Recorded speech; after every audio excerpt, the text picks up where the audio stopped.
এই মাই গড, দোকানের ভিতরে বাকি, হ্যাঁ? দোকানের ভিতরে বাকি, এটা কি আজব কাহিনী রে? বাকি কি লেগেছে না?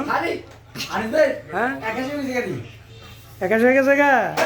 আবার দোকানের ভিতরে বাকিটা আসলো কেমন? ও ডরে আইছে এটা একাশ হয়েছিল।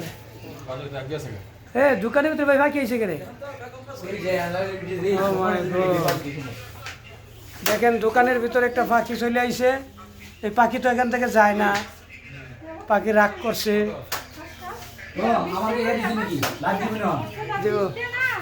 আচ্ছা আসুন, হ্যালো গাইস, দেখেন দোকানের ভিতরে একটা পাখি। এই পাখির দোকানে দেখেন, এই যে দোকান, এই যে দোকান, এই যে দোকান, এই যে হোটেল, হোটেলের কর্মচারী আর এই ম্যানেজার বইছে, ক্যাশিয়ার বইছে। কিন্তু দোকানের ভিতরে ফাঁকি, এটা কিভাবে সম্ভব? ওটা কি ফালেন নাকি আপনি? ওরে বাবা, এটা পালিত পাখি না, বাইরের পাখি, কিন্তু এটা জিরাইতে আইসে না, আইসে প্রতিদিন জিরায়। আজব কাহিনী, বুঝছেন?